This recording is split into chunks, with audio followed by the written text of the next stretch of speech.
നമസ്കാരം, എല്ലാ NCV പ്രേക്ഷകർക്കും സ്വാഗതം. മഹോത്സവങ്ങൾക്കൊട്ടും കുറവില്ലാത്ത ഒരു നാടാണ് നമ്മുടെ ഈ കേരളം, കൊച്ചു കേരളം അല്ലേ?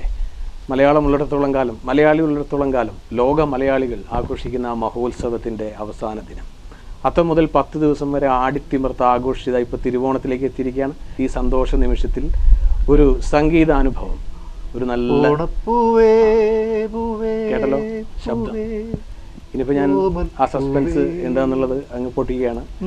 നിങ്ങൾക്ക് പ്രിയപ്പെട്ട, നമുക്ക് പ്രിയപ്പെട്ട നമ്മുടെ സ്വന്തം ഗായകൻ, അത് നിങ്ങൾ കണ്ടോളൂ ആരാണെന്ന്.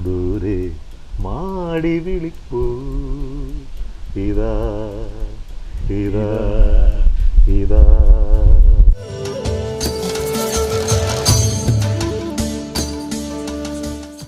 എന്തൊക്കെയുണ്ട് വിശേഷങ്ങൾ? സുഖമായി പോണു ആണല്ലേ? അപ്പോൾ ഓണം ഇങ്ങനെ ആഘോഷിച്ച് അല്ലേ? ഓണത്തിന്റെ ആ മൂർധന്യത്തിലെത്തിയിരിക്കുകയാണ്. അപ്പോൾ ഞാൻ ഇപ്പോൾ ഓണാഘോഷത്തിനൊപ്പം തന്നെ ഞാനൊന്ന് ഗസ് ചെയ്താണ്, അതായത് എൻ്റെ ഒരു മനസ്സിൽ തോന്നിയാണ്. ഇത്രയും വർഷമായിട്ട് വളരെ ആത്മാർത്ഥമായിട്ടുള്ളൊരു സുഹൃത്താണ് വിശ്വൻ. ആ സ്ഥിതിക്ക് ചോദിക്കുകയാണ്, ഇത് എത്രാമത്തെ വർഷമാണ് സംഗീതത്തിൽ? 25 വർഷം. അപ്പോൾ എന്തായാലും മറ്റൊരു സന്തോഷം എന്ന് വെച്ച് കഴിഞ്ഞാൽ ഈ ഓണ നാളിൽ ആ ഒരു വാർത്ത കൂടെ എന്താ പറയുക, പ്രേക്ഷകർക്ക് ചിലപ്പോൾ ഒരു പുതിയ അനുഭവമായിരിക്കും. ഇപ്പം നാട്ടുകാർക്ക് എല്ലാവർക്കും വിശ്വൻ എന്ന് പറയുന്ന സംഗീത പ്രതിഭയാം. ഇത്രയും വർഷങ്ങളായിട്ട് പാട്ട് കേട്ടുകൊണ്ടിരിക്കുകയാണ്, വേദികളിൽ. അതെ, വേദികളിലൂടെ പരിചിതനാണ്. പക്ഷേ എത്ര വർഷമായി എന്നുള്ളത്, 25 വർഷം ഒരു പ്രതിഭയെ സംബന്ധിച്ച് അയാളുടെ സംഗീത ജീവിതത്തിലെ ഒരു വലിയ നീണ്ട യാത്ര തന്നെയാണ് അല്ലേ? എന്തായാലും അതിൻ്റെ ആദ്യം തൊട്ട് പറയുന്നത് നമുക്ക് എന്തായാലും തികയില്ല. അപ്പോൾ അതുകൊണ്ട് നമുക്കൊരു കാര്യം ചെയ്യാം, നമുക്ക് ഓണം തന്നെ ആഘോഷിക്കാം. എന്താണ് ഓണത്തിൻ്റെ സത്യം പറയുമ്പോൾ ഓണത്തിൻ്റെ ഓർമ്മ എന്ന് പറയാൻ, നമ്മൾ പഴയ കാലത്തൊക്കെ ഈ ഓണം എന്ന് പറയുമ്പോൾ വിശ്വനെ സംബന്ധിച്ചൊക്കെ എനിക്ക് തോന്നുന്നു ഈ ഓണപ്പാട്ടുകൾ അല്ലേ? തീർച്ചയായിട്ടും. ഏതാണ് ഓർമ്മയിൽ ആദ്യമായിട്ട് നമുക്ക് ഓർമ്മയിൽ നിൽക്കുന്ന ഒരു ഓണപ്പാട്ട് ആദ്യം കേട്ട? അല്ലെങ്കിൽ നമുക്ക് ഓണം അടുത്ത് വരുമ്പോഴത്തേക്ക് തന്നെ നമ്മുടെ ഇന്നത്തെ അല്ല, അതെ അന്നത്തെ അന്ന് ഓണപ്പാട്ടിന് വേണ്ടിയിട്ട് പ്രത്യേകിച്ച് കാസറ്റുകൾ ഇറങ്ങാനുള്ള ഒരു വ്യഗ്രതയാണ്. അത് പിന്നെ തരങ്ങിണി, രഞ്ജിനി, അങ്ങനെ കുറെ കമ്പനികൾ. അപ്പൊ ഈ ഓണപ്പാട്ട് കേൾക്കാനായിട്ട് തന്നെ അത് ലാസ്റ്റ് തരങ്ങിണി ദാസേട്ടന്റെ ഇറങ്ങും, അത് ഏറ്റവും ലാസ്റ്റ് ഇറങ്ങും. അപ്പൊ അതൊക്കെ കേൾക്കാനായിട്ടുള്ള ഒരു മഴ കാത്തിരിക്കുന്ന വേഴാമ്പലിനെ പറയാം നമ്മൾ, ഈ ഓണപ്പാട്ടിറങ്ങാൻ വേണ്ടി കാത്തിരിക്കും. അതാണ് നമ്മുടെ ഒരു ഓണം.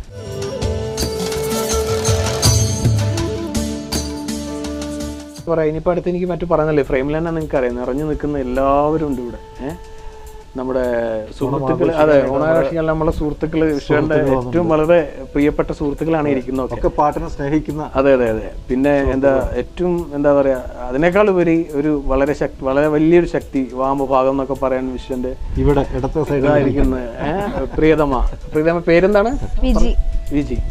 വിജിയുണ്ട്.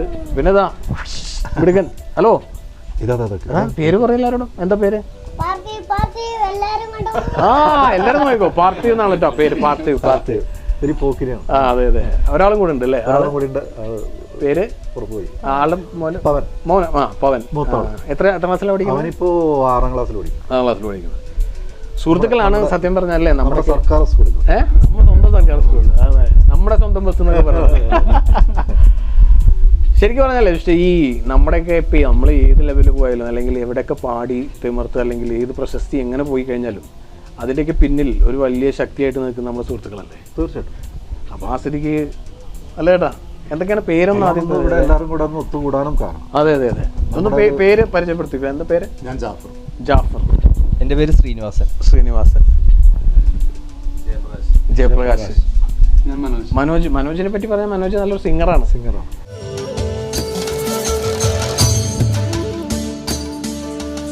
വിശ്വനെ സംബന്ധിച്ച് മലയാള സിനിമാ സംഗീത ലോകത്ത് തന്നെ സത്യം പറഞ്ഞു കഴിഞ്ഞാൽ വളരെയധികം ശ്രദ്ധിക്കപ്പെടേണ്ട ഒരു ഗായകൻ തന്നെയാണ് വിശ്വൻ. കാരണം വിശ്വൻ്റെ പാട്ടുകൾ നമ്മൾ ഒരുപാട് തവണ, ഇപ്പം ഞാൻ ചെറിയൊരു ഉദാഹരണം പറഞ്ഞു കഴിഞ്ഞാൽ, സത്യം പറഞ്ഞാൽ ഞാനൊരു തവണ തിരുവനന്തപുരത്ത് ബസ്സിൽ യാത്ര ചെയ്യുമ്പോൾ ഒരു സോങ് വിശ്വൻ്റെ ഇടയ്ക്ക് കുറേ പാട്ടുകൾ പാടി ഇറക്കിയില്ലേ?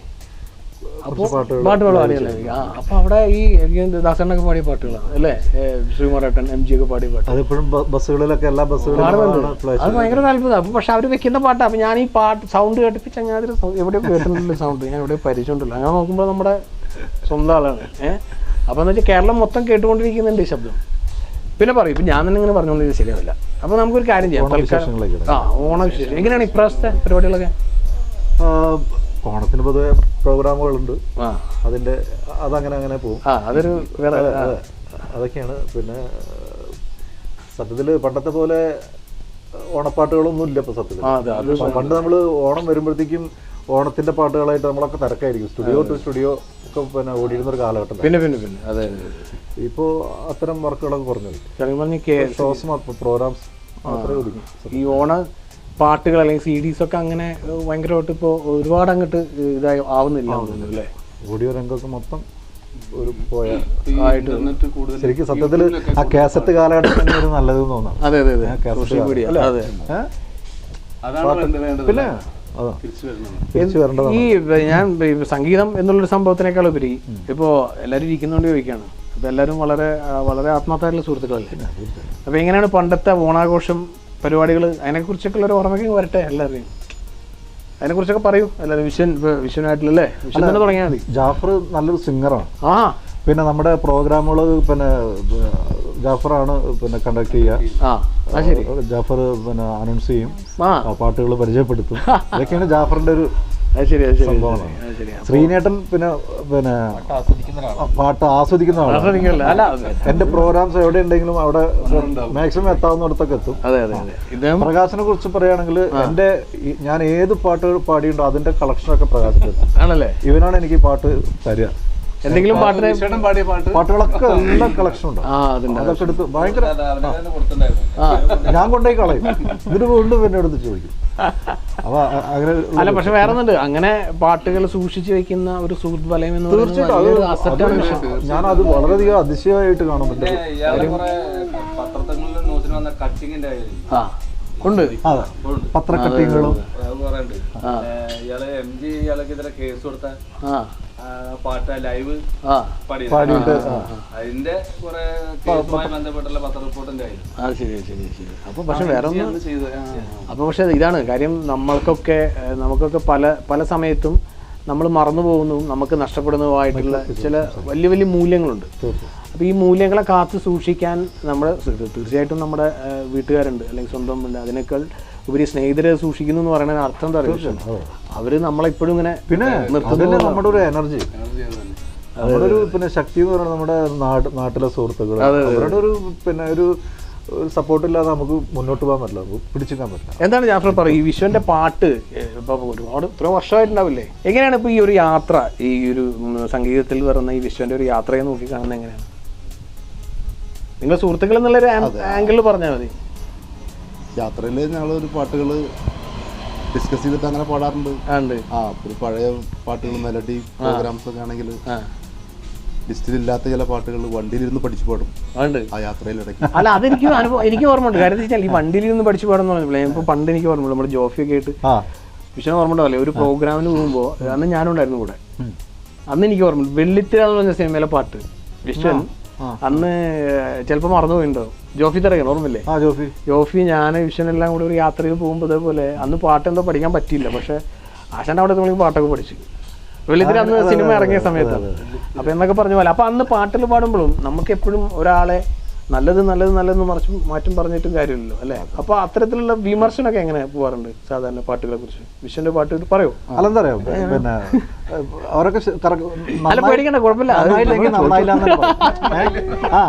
മോശമായി അല്ല പിന്നെ അവിടെ പോരാട്ടോ ഇപ്പൊ എന്ന് പാടിയത് അവിടെ കുഴപ്പം പറ്റി എന്ന് ഓപ്പണായിട്ട് പറയാറുണ്ട്. അതാണ് എനിക്കിഷ്ടം. അല്ല വളരെ നന്നായിട്ടോ എന്ന് പറഞ്ഞുകൊണ്ടിരുന്ന മാത്രം കാര്യമില്ല. ഇന്ന് എന്തോ ഒരു മോശം ഉണ്ടായിരുന്നല്ലോ, ഇന്ന് എന്തോ ഒരു പ്രശ്നം ഉണ്ടായിരുന്നല്ലോ എന്നൊക്കെ പറയും പ്രോഗ്രാം. നമുക്ക് എല്ലാ സ്റ്റേജിലും ഒരേ ഇതിൽ പാടിക്കൊള്ളുന്ന പറ്റിയെന്ന് വരുന്നത്. ചില ദിവസം ക്ഷീണമായിരിക്കും ചിലപ്പോൾ. അപ്പോൾ ചിലയിടത്ത് നമുക്ക് ചില ബുദ്ധിമുട്ടാവും. തീർച്ചയായിട്ടും ചിലയിടത്ത് നമുക്ക് നല്ല പവർഫുൾ ആയിട്ട് പാടാൻ പറ്റും. ഏതാണ് അങ്ങനെ ഭയങ്കര ഇഷ്ടമുള്ള പാട്ടുകളൊക്കെ കൂടുതലും? അതായത് ഇപ്പം നമ്മളിപ്പോൾ ഈ സ്റ്റേജിൻ്റെ പുറത്തിരിക്കുന്ന ഓഡിയൻസിന് വേണ്ടിയിട്ടുള്ള പ്രോഗ്രാം അവതരിപ്പിക്കുമ്പോൾ കൂടെ അതിനേക്കാൾ ഉപരി നിങ്ങൾ സുഹൃത്ത് വലയങ്ങൾക്ക് വിഷൻ പാടുമ്പോൾ ഇന്ന പാട്ട് അല്ലെങ്കിൽ വിഷന് ഇന്ന പാട്ട് പാടുമ്പോൾ ഏറ്റവും സ്യൂട്ടാണ് അങ്ങനെയൊക്കെ തോന്നാറില്ലേ? അങ്ങനെയൊക്കെ ഏതാ പാട്ട് എപ്പോഴും ഫീൽ ചെയ്തില്ല അങ്ങനെ പാട്ടുകളൊക്കെ? പല പാട്ടുകളും ഓൾഡ് ഈസ് ഗോൾഡിലാണ് അങ്ങനെ കൂടുതൽ ഫീൽ ചെയ്യുന്നത്. അതെ അതെ, എൻ്റെ ഒരു കരുത്ത് എന്ന് പറയുന്നത് അതാണ്. അതല്ലേ പഴയ പാട്ടുകളുടെ ഒരു ശ്രേണി തന്നെ അല്ലേ, അതിലുള്ളൊരു യാത്രയാണ് അല്ലേ സത്യം പറഞ്ഞു കഴിഞ്ഞാൽ. നമ്മള് പിന്നെ വളർന്നു വരുന്നത് തന്നെ അത്തരം പാട്ടുകൾ കേട്ടിട്ടല്ലോ. നമ്മൾ സത്യത്തിൽ ഭാഗ്യവാന്മാരാണ് അല്ലേ. ദാസേട്ടൻ്റെയും ജയേട്ടൻ്റെ ഒക്കെ പാട്ട് കേട്ട് നമ്മൾ വളർന്നു വരും. അത് അങ്ങനെയാണ് നമ്മൾ പഠിക്കുന്ന പാട്ട് പഠിക്കുന്നതാണ്. നമ്മൾക്ക് കൂടുതൽ പിന്നെ ക്ലാസിക്കലായിട്ടുള്ള അറിവൊക്കെ കിട്ടിയത് കുറെ കഴിഞ്ഞിട്ടാണ്. പക്ഷെ നമുക്ക് അതിനേക്കാൾ മുന്നേ കിട്ടിയത് ദാസേട്ടനൊക്കെ പാടിയ ആ പാട്ടുകൾ, അതെ ആ സീരീസ് അല്ലേ, ആ വർഷം അത് കേട്ടാണ് നമ്മൾ പഠിക്കുന്നത്. തീർച്ചയായിട്ടും തീർച്ചയായിട്ടും.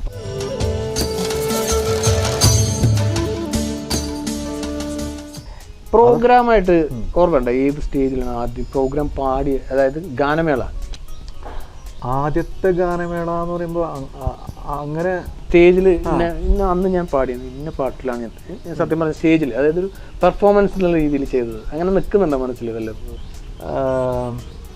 അന്ന് വളരെ ഹിറ്റായി നിൽക്കുന്ന ഹിറ്റായ ഒരു പാട്ട് ഞാൻ പാടിയത് ശ്രീലതികൾ. രണ്ടുപേരും ഒന്ന് വിളിക്കും. എന്തായാലും അന്ന് അന്ന് തന്നെ ശ്രീലതികളാണ് പാടിയത്, ചില്ലറല്ല. അപ്പോ ഡിഗ്രിക്ക് ചേർന്ന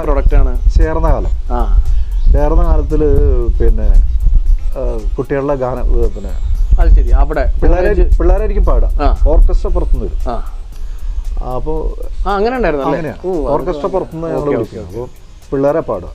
അപ്പോൾ വേറെ പിള്ളേരൊക്കെ ഉണ്ട്. അപ്പോൾ ഞാൻ അന്ന് 2 പാട്ടാണ് ഞാൻ പാടി. അന്ന് ഒന്ന് ശ്രീലതികളും ഒന്ന് പിന്നെ നമ്മുടെ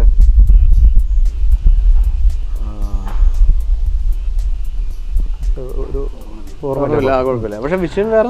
എന്നിട്ട് അതെ ഈ പാട്ട് പിന്നെ നമ്മളന്ന് ഇങ്ങനെ ഒന്നുമല്ലല്ലോ നമുക്ക്.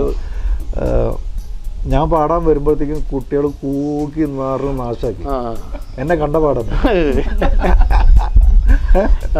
പക്ഷെ ഞാൻ വിട്ടില്ല, മൈക്കൊക്കെ എടുത്ത് പിന്മാറാൻ തീരുമാനിച്ചില്ല.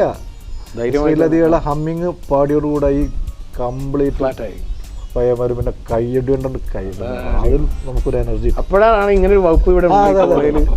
ഞാൻ അങ്ങനെ കുട്ടിയോടെ പഠിക്കുന്നുള്ളത് അപ്പോഴാണ് എല്ലാവരും അറിയുന്നത്. എന്ന് പിറ്റേ ദിവസം ക്ലാസ്സിൽ വരുമ്പോഴത്തേക്ക് എന്തായിരുന്നു സ്വീകരണം. അപ്പോഴാണ് ഇങ്ങനെ ഒരാളവിടെ ഉള്ളത് അറിയുന്നത്.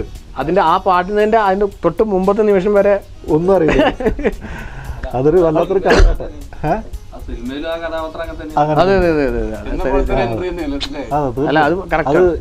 പിന്നെ മറക്കാൻ പറ്റാത്ത രണ്ടുപേര്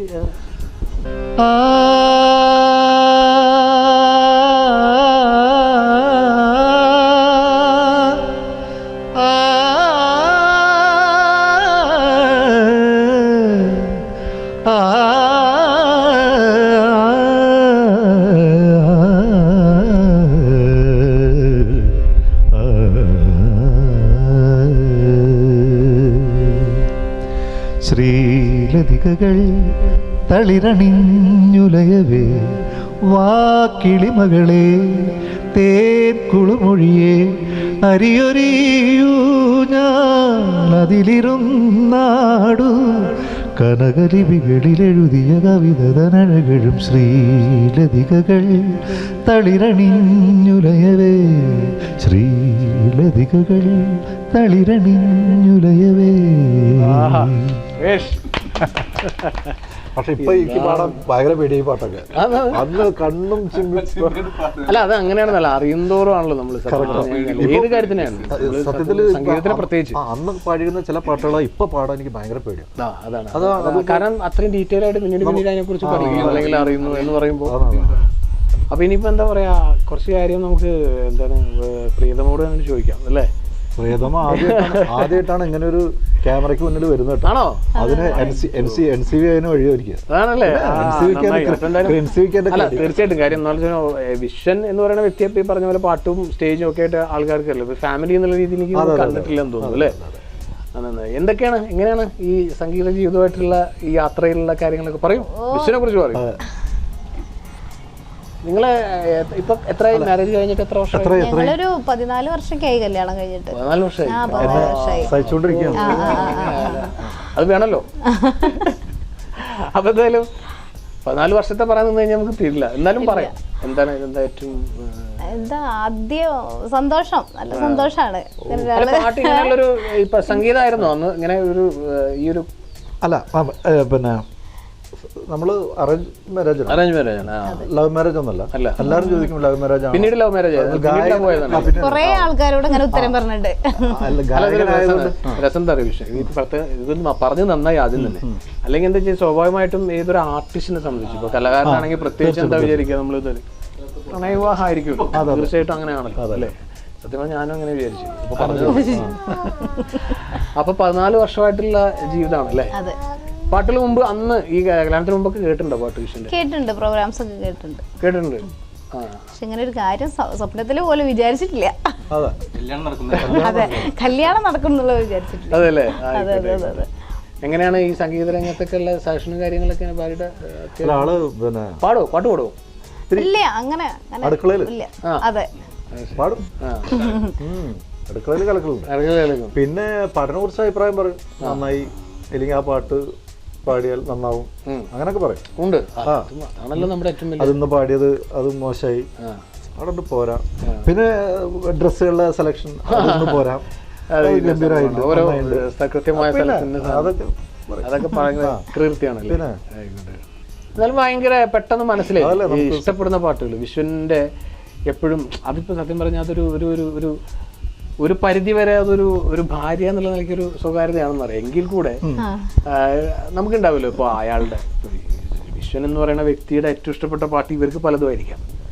പക്ഷെ ആസ് എ വൈഫ് എന്നുള്ള നിലയ്ക്ക് എപ്പോഴും മനസ്സിൽ കൊണ്ടെടുക്കുന്ന ഒരു പാട്ടുണ്ടാവും അല്ലേ.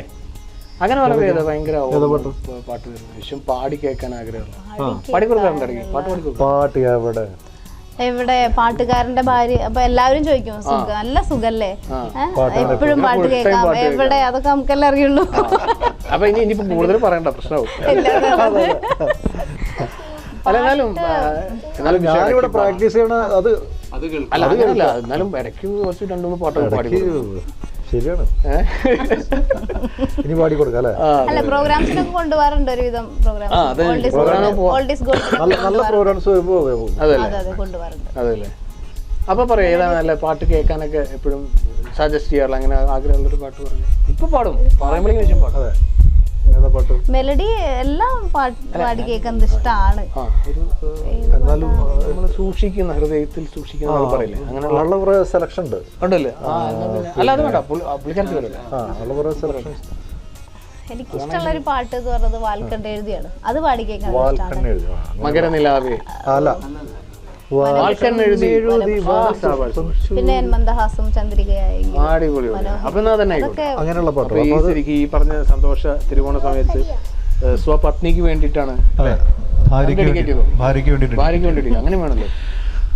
വാൽക്കണ്ണെഴുതി വനപുഷ്പം ചൂടി വൈശാഖരാത്രിയൊരുങ്ങും മന്ദസ്മിതമാം ചന്ദ്രിക ചൂടി വനമല്ലിക നീയൊരുങ്ങും.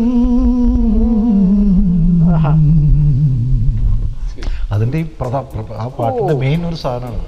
വെറുതെ അല്ല ഇത് കൊണ്ടു നടക്കണ ഈ പാട്ട് മനസ്സിലാക്കി ആ ഒരു സംഗതി. അത് പക്ഷെ വേറെ ഒന്നും കേട്ടാ, അത് ഒരു ചെറിയൊരു അളക്കലാണത്. ആ ലാസ്റ്റ് സാധനം ലാസ്റ്റ് സംഗതി വന്നോ എന്നുള്ളത് പിന്നെ ഇപ്പൊ കൂടെ ഞാൻ നോക്കുമ്പോ അതാണ് അത് കറക്റ്റ് വരുന്നുണ്ടോ നോക്കും. ആ പാട്ടിന്റെ ഒരു മെയിൻ സാധനം അത്. അപ്പൊ ഏതാ പിന്നെ രണ്ടാമത്തെ പാട്ട് പറഞ്ഞേ? മന്ദഹാസം ചന്ദ്രികയായെങ്കിൽ എന്നും പൗർണമി വിടർന്നേനെ നിന്റെ ശ്രുബിന്ദുക്കൾ രത്നങ്ങളായെങ്കിൽ എന്നും നവരത്നമണിഞ്ഞേനെ നലലലാലല സ്വപ്നങ്ങളായെങ്കിൽ എന്നും മാധവം ഉണർന്നേനെ എൻ മന്ദഹാസം ചന്ദ്രികയായെങ്കിൽ എന്നും പൗർണമി വിടർന്നേനെ. 25 വർഷമായിട്ട് ഈ സംഗീത രംഗത്ത് ഒരു എന്താ പറയാ പോറല് പോലും ഏൽക്കാതെ ഈ യാത്രയ്ക്കുള്ള ഒരു ശക്തി ഇത് തന്നെയാണുള്ളത്. കാരണം കൃത്യമായ ലിസ്റ്റാണ്, ഒരു ഒന്നൊന്നര ലിസ്റ്റാണ് കേട്ടോ ഈ പാട്ടല്ല. പൊതുവെ എന്ന് വെച്ച് കഴിഞ്ഞാലേ ഇപ്പോൾ എന്താ പറയാ ചിലര് പാട്ടുകൾ പറയുമെങ്കിലും ഇതൊക്കെ ഒന്നൊന്നര പാട്ടുകളാണ്. ഒരു രാജീവ നയനെ, അത് ചെമ്പകത്തൈകൾ രാജീവ നയനെ നീ ഉറങ്ങും അല്ലേ? പാട്ടുകളൊക്കെ പറഞ്ഞു. രാജീവ നയനെ നീയുറങ്ങ്, രാഗവിലോലെ നീയുറങ്ങ്, രാജീവ നയനെ നീയുറങ്ങ്, രാഗവിലോലെ നീയുറങ്ങ്. ആയിരം ചുംബന സ്മൃതി സുമങ്ങൾ അധരത്തിൽ ചാർത്തി നീയുറങ്ങ്, അധരത്തിൽ ചാർത്തി നീയുറങ്ങ്, രാജീവ നയനെ നീയുറങ്ങ്, രാഗവിലോലെ നീയുറങ്ങ്. നമ്മുടെ ജയേന്ദ്രൻ ചേട്ടൻ ഭാവഗായകൻ എന്നുള്ളത് എന്താ പറയാ അല്ലേ? ഒന്നൊന്നര പാട്ട് ആണ്. അതാ അത് ഇവിടെ നിന്ന് വേറൊരു താമസിക്കണ്ട. ചെമ്പകത്തൈകൾ പൂത്തമാനത്ത് പൊന്നമ്പിളി ചുംബനം കൊള്ളാനൊരുങ്ങി, അമ്പിളി അമ്പിളി പൊന്നമ്പിളി ചുംബനം കൊള്ളാനൊരുങ്ങി, ചുംബനം കൊള്ളാനൊരുങ്ങി. ചെമ്പകത്തൈകൾ പൂത്തമാനത്ത് പൊന്നമ്പിളി ചുംബനം കൊള്ളാനൊരുങ്ങി.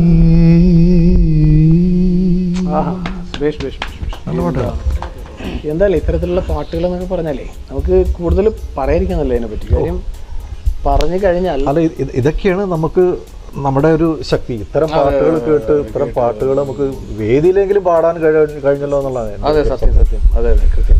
അത് പാട്ടുകളല്ലേ അത് സത്യം പറഞ്ഞാലേ സംഗീതത്തിലെ അല്ല, ഇതൊരു ഗായകനെ സംബന്ധിച്ചും ഗായികയെ സംബന്ധിച്ചും ഇത് ശരിക്കും ഒരു ഇത്രയും ഡീറ്റെയിൽ ആയിട്ടൊരു പാട്ട് പഠിക്കുക എന്ന് പറയുമ്പോൾ അത് തന്നെ വലിയൊരു പഠനമാണ്. അതാണ് അല്ലേ? അതാണ് ഏറ്റവും വലിയൊരു പഠനം. അതിന്റെ രാഗത്തിന്റെ അസെൻസ് എന്ന് പറയുന്ന എല്ലാ രീതിയിലും പാട്ട് ഡീറ്റെയിൽ ആയിട്ട്. അത് ഞാനൊക്കെ പണ്ടൊക്കെ പാടുന്ന തുടക്കം, എൻ്റെ തുടക്ക കാലഘട്ടം എന്ന് പറയുമ്പോൾ പാട്ട് എന്താണോ അത് കറക്റ്റായിട്ട് പഠിക്കാൻ ശ്രമിച്ചത്. അതെ അതെ. അല്ല, അതാണ് ഏറ്റവും വലിയ.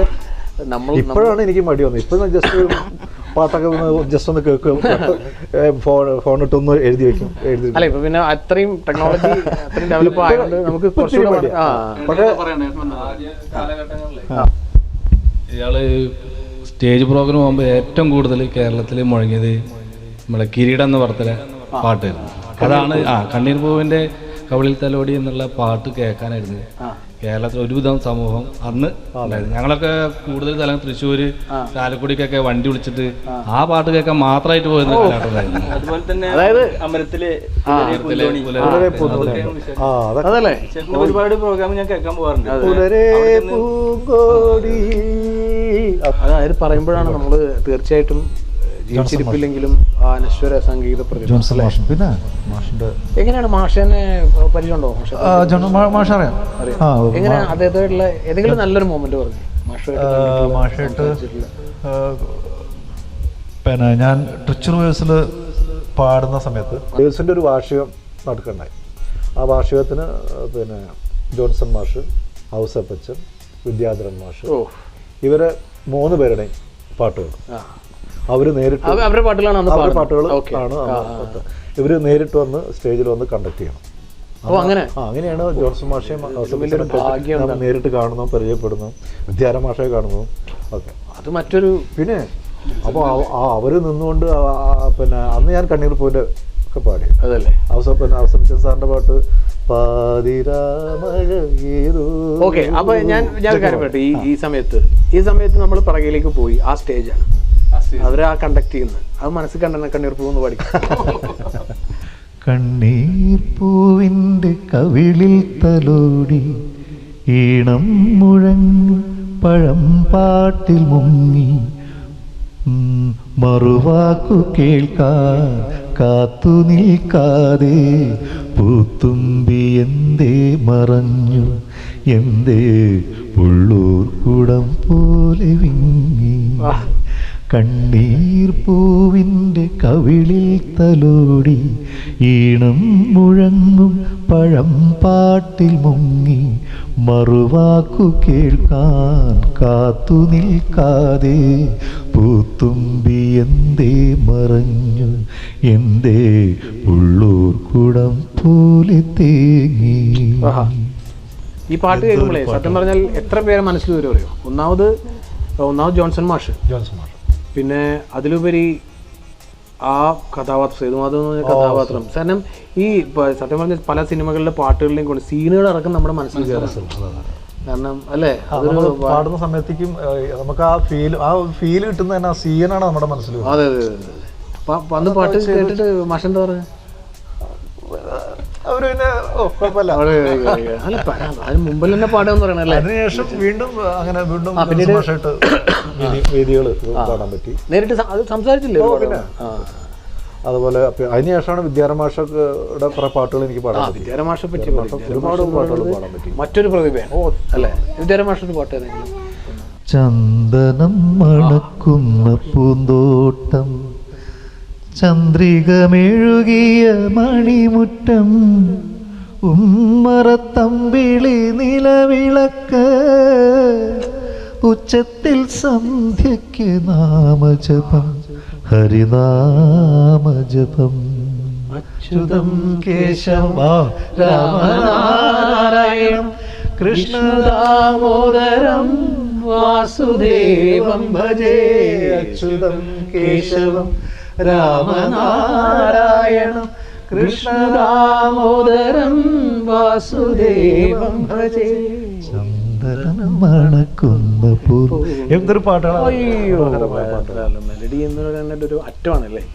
പിന്നെ മാഷ പാട്ടുകൾ കൊണ്ട് പിന്നെ അതിന്റെ ആ ഒരു ഫീലും മൂഡും സംഗതികളും ഒക്കെ പാടാൻ പോയാൽ ഭയങ്കര ബുദ്ധിമുട്ടാണ്. അയ്യോ സത്യം, ഒരുപാട് പാട്ടുകൾ എനിക്ക് പാടാൻ പറ്റും. എനിക്ക് ഞാൻ ഒരു സത്യം പറഞ്ഞാൽ അദ്ദേഹത്തോട്ടിലൊരു കണ്ടുമുട്ടാനും സംസാരിക്കാനുള്ള അവസരം ഉണ്ടായിട്ടുണ്ട്. ഇതുപോലെ ഹ്യൂമർ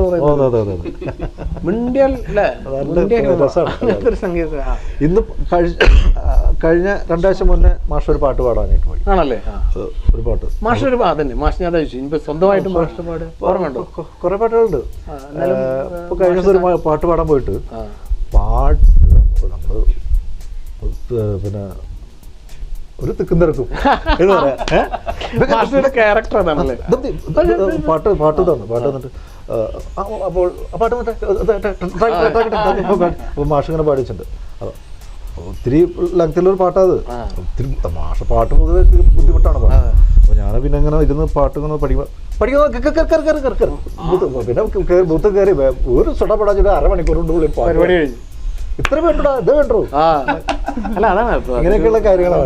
അങ്ങനത്തെ പ്രത്യേക ഒരു വലിയൊരു സംഭവം. അല്ല സത്യം പറഞ്ഞാൽ ഈ പാട്ട് സംഗീതത്തിനേക്കാൾ ഉപരി അവരുടെ ഓരോ സംഗീത സംവിധായകരുടെ ക്യാരക്ടർ ഈ പറയണ പോലെ പഠിക്കാൻ ഒരുപാട്. അപ്പൊ എന്തായാലും നമുക്കേ ഒന്നിച്ചൊരു പാട്ട് പാടിയല്ലോ. മെലഡി ജാഫറൊക്കെ നന്നായി പാടുന്ന ജാഫർ നന്നായി പാടും. അതിന് മുമ്പ് ആദ്യം ജാഫർ 2 വരി. കിനാവിൻ പന്തലിൽ നിന്നെയും കാത്തു ഞാൻ ദിനങ്ങൾ പൂവായി കൊഴിയുന്നു, കണ്ണുനീരും തീരുന്നു, നീ വരുമെന്നോർത്തു ഞാൻ മനസ്സിൻ്റെ മണിയറയിൽ മരണം വരെ കാത്തിടും, നിൻവരവിനായി കാത്തിടും. ആ ഒരു സംഗതി ഞാൻ പാടാത്ത നിന്നെയും കാത്തു ഞാൻ. നല്ല പാട്ടാ. ഞാനേ എനിക്ക് പേടിയാണ് ഇവിടെ ഇരിക്കട്ടോ. ഒരു രക്ഷയില്ല. എല്ലാ പുലികളാവുമ്പോ നമ്മള് ഗംഭീരാണ്, സൂപ്പറായി പാടുന്നുണ്ട്. എന്നാല് എന്നാ പിന്നെ എന്താ പേര് ഞാൻ മറന്നു. ജയപ്രകാശ് ഒന്ന് പാടിക്കേ. രാജനാണല്ലാഹു പാടിയ പാട്ടാ. രാജാതിരാജനാണല്ലാഹു. ബാക്കി വരികൾ ഓ ഈ ഇരിക്കുന്നു. അത് പിന്നെ എന്റെ ആദ്യത്തെ ഹിറ്റായൊരു മാപ്പിളപ്പാട്ടാണ്. ഒരുപാട് മുമ്പ് പാടി. ഒരുപാട് മുന്നേ. ശരി ശരി. രാജാധിരാജനാണല്ലാഹു ലോകാധിനാഥനാണല്ലാഹു ആരാധനക്കർഹൻ അഖിലങ്ങൾക്കുടമസ്ഥൻ ആലമ്മൈത്തവനല്ലാഹു ആലമ്മൈത്തവനല്ലാഹു രാജാധിരാജനാണല്ലാഹു ലോകാധിനാഥനാണല്ലാഹു. നല്ല പാട്ടാണ്. ആരും മോശമല്ല കേട്ടോ, എല്ലാരും പുലികളാ. വരികൾ അടുത്ത കാലത്ത് അവൻ എന്നോട് അതിന്റെ കാസറ്റ് വേണമെന്ന് പറഞ്ഞിട്ട് വന്നിരുന്നു. ആണല്ലേ? എന്നിട്ട് ഞാൻ കുറെ അന്വേഷിച്ച് വന്ന് കിട്ടി തോന്നുന്നു. അതിൻ്റെ അടുത്ത് ഉണ്ടായിരുന്നത് അല്ലേ? ശരിയാ. വേറെ പാട്ടില്ലേ, എന്താ കിനാവിൻ ഇപ്പൊ ജാഫർ പാടിയത് അതല്ല, അത് കൂടാതെ വേറെ ആ ഒന്ന് പാടിക്കൊടുക്കും, എന്നാലും ഇവർക്ക് ഓർമ്മ വരും. ഏഴാം ബഹറും അത് ജാഫർ പാടും. ഏഴാം ബഹറും കടന്ന് നിന്മാരൻ വരുന്നുണ്ട്, താഴമ്പു മണമൊഴുകും കാറ്റിന്നു വരുന്നുണ്ട്, മേലെ മാനത്തമ്പിളി പാടിയ രാവിൽ മേഘക്കീറിനലകൾക്ക് നിറമുണ്ട്, മേലെ മാനത്തമ്പിളി പാടിയ രാവിൽ മേഘക്കീറിനലകൾക്ക് നിറമുണ്ട്, ഏഴാം ബഹറും കടന്ന് നിന്മാരൻ വരുന്നുണ്ട്, ആഴമ്പു മണമൊഴുകും കാറ്റിന്നു വരുന്നുണ്ട്. വേറെ പാടില്ലേ, പൊന്നാനിപ്പുഴയുടെ തീരത്ത്. പൊന്നാനിപ്പുഴയുടെ തീരത്ത് മാനുകളങ്ങിനെ പുന്നാരം ചൊല്ലി നടക്കുമ്പോ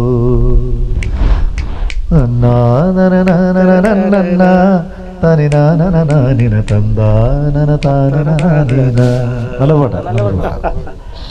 അപ്പൊ എന്തായാലും ഒരുപാട് ഭക്തിഗാനങ്ങളൊക്കെ പാടില്ലല്ലേ? അപ്പൊ നമ്മുടെ മേലേക്കാവിനെ പറ്റിട്ട് കണ്ണേക്കാവ് മേലേക്കാവിനെ കുറിച്ചിട്ട് ഒരു വേറെ ഒന്നുണ്ട്, നമ്മളെ മാപ്പിളപ്പാട്ടുകൾ എഴുതി തയ്യാറാക്കി അബൂബക്കർ അയാൾ എഴുതിയ ഏറ്റവും ബെറ്റർ ഭക്തിഗാനങ്ങൾ ഉണ്ടായിരുന്നു. കോഴിക്കോട് ഔക്കാക്ക ഒരു അയ്യപ്പ ഭക്തിയാണ് ചെയ്തത്. ഓ അത് ശരിയാ ശരിയാ. ഓ അത് ശരിക്കും ഒരു സാധാരണ ഹിന്ദു ഭക്തിഗാനം ആള് എഴുതുന്നതിനെക്കാട്ടിയും ഏറ്റവും ബെറ്റർ ആയ ഒരു പാട്ടുകളായിരുന്നു. ആണല്ലേ? ഔക്കാക്കന്റെ പിന്നെ മാപ്പിളപ്പാട്ടുകളാണ് വളരെ പോപ്പുലർ. മാപ്പിളപ്പാട്ടാണ് കൂടുതലും ചെയ്തത്. അദ്ദേഹം ചെയ്ത ഒരു അയ്യപ്പ ഭക്തി ആണല്ലേ? ഓർമ്മയുണ്ടോ? അതിലൊരു പാട്ട് പ്രാവശ്യം ഓർമ്മ ഉണ്ടാവും. ചരണഗീതങ്ങൾ വരും അങ്ങനെ ആണല്ലേ?